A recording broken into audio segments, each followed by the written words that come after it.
Hola amigos y amigas, espero disfruten este delicioso podcast donde les vamos a traer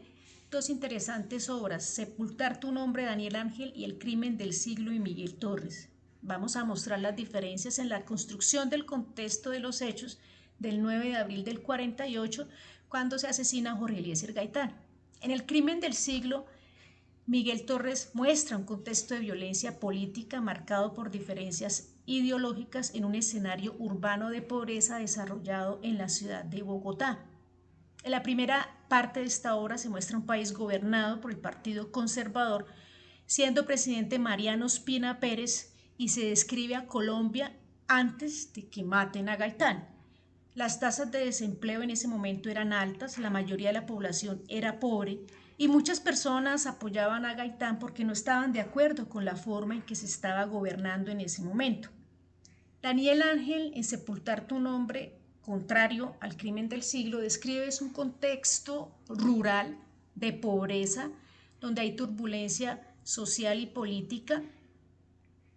y una violencia generalizada más fiel con la realidad del conflicto armado interno, producto de convicciones ideológicas, y se muestra un drama humanitario donde no hay comida, no hay alimentos, hay desigualdad social. Los hechos descritos en esta novela ocurren después del 9 de abril del 48, se remonta a febrero del 52 en el departamento del Tolima, donde varias poblaciones fueron arrasadas a manos del ejército, la policía y los chulavitas, por lo que la población civil recibe entrenamiento militar para enfrentar al ejército, quienes mataban a mujeres y niños, ancianos, adultos, sin ser juzgados y sí apoyados por el gobierno.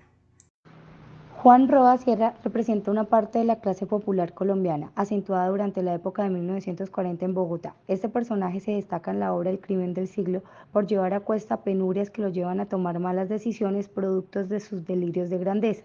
Se muestra ambivalente frente a la figura política de Gaitán, que a pesar de sentir inicialmente admiración por el líder político, a través de su proselitismo en las elecciones del 46, este iría mutando hacia odio y rencor. Es importante señalar que el personaje Roa es ajeno a la violencia oficial y generalizada en el país durante el siglo XX, pero en el afán de forzar su destino, este desata un punto de inflexión en la historia del país, marcando un profundo impacto político y social, y es considerado uno de los eventos más influyentes de este periodo en Colombia. Por su parte, Jorge Eliezer Gaitán, líder que se destacó por su estilo político populista y la capacidad de movilizar trabajadores, sindicatos y sectores populares de las principales ciudades de Colombia, denuncia públicamente la escalada de violencia producto de los atropellos del gobierno de turno y encabezó múltiples manifestaciones. María de Jesús Forero es una mujer que representa la valentía, asume la responsabilidad de criar a sus 3 hijos bajo limitaciones económicas, sino que también asume un papel de sostener a su familia en una sociedad con pocas ofertas laborales para las mujeres.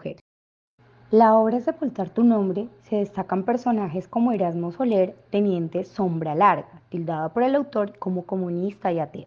víctima y personaje destacado durante el conflicto en Colombia tras el asesinato de Gaitán, quien hace parte de organizar las guerrillas liberales en las zonas del Tolima. Inicialmente tiene la esperanza de resolver los problemas del campesinado al considerar establecer diálogos con el gobierno nacional. Sin embargo, las masacres perpetradas por parte del ejército hacia la población civil hacen entender que la respuesta debe ser fuego contra fuego. En un momento de la historia relata que el miedo lo obliga a hacer cosas que no se imaginó, como matar a otro hombre que es igual a él, un hombre al que ni siquiera conocía o odiaba, pues simplemente mataba porque estaba en el bando contrario.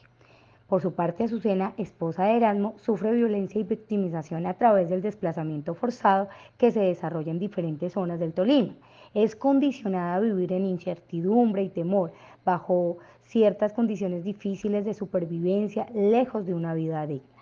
De acuerdo a la novela El crimen del siglo y Sepultar tu nombre, estableceremos las diferencias en la narrativa acerca de cómo el 9 de abril de 1948 fue o no determinante para el desarrollo de la violencia. La narrativa en El crimen del siglo, si bien es cierto vislumbra hechos reales, producto muy seguramente de una investigación previa del autor, también incluye algunos que son productos de la ficción. Cuenta la historia de una persona adentrándose en su mente y la forma del cómo aborda situaciones de la vida cotidiana, y al parecer producto de sus delirios de grandeza, lo lleva a cometer el homicidio de Galán. El protagonista se doblega y se refugia en la ayuda de otros. Se centra en aspectos políticos y sociales del asesinato, así como en la figura de Gaitán y su impacto en la sociedad colombiana. Por otra parte, en la obra Sepultar tu nombre, el autor utiliza una descripción de los hechos más cruda, evidenciando la realidad y el sufrimiento padecido por quien sí está directamente inmerso en el conflicto. Cuenta la historia de un grupo en cabeza de un personaje principal, quien después de abandonar sus estudios se convierte en un comandante aguerrido y producto de las experiencias propias en la guerra va perdiendo su compasión por el bando contrario. El protagonista es resiliente y hace frente a las adversidades generadas por el conflicto. Evidencia más el odio, la sevicia y la falta de humanidad y compasión, describiendo tratos crueles, inhumanos y degradantes producto de la guerra. El escritor trata de justificar las acciones violentas de una parte en conflicto, investiga el impacto emocional y personal de la violencia en la vida de los personajes. Por último, les contaremos sobre las semejanzas en la narrativa acerca de cómo el 9 de abril de 1948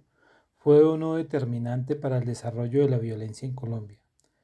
En estas obras los autores describen y dejan entrever cómo los hechos narrados marcaron el comienzo de un periodo de violencia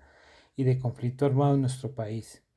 Muestran cómo la violencia desencadenada por los hechos del 9 de abril afectó no solo a los personajes principales de las obras, sino a una sociedad en general, cambiando sus vidas de manera irreversible.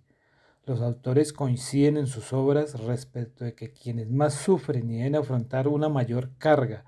producto de la violencia son las personas pertenecientes a los grupos más vulnerables y ajenos al conflicto, pero que se ven inmersos cada vez más en él por la presión de los grupos armados en contienda o por intereses políticos y o económicos de personas u organizaciones que se benefician con la violencia. Las obras evidencian entre líneas que la violencia es el resultado del inconformismo de algunos por la desigualdad social y lo ocurrido el 9 de abril fue utilizado como un detonador para acrecentar los ánimos de las multitudes, generando más violencia, a lo cual se ha sumado la indiferencia y el olvido por parte del Estado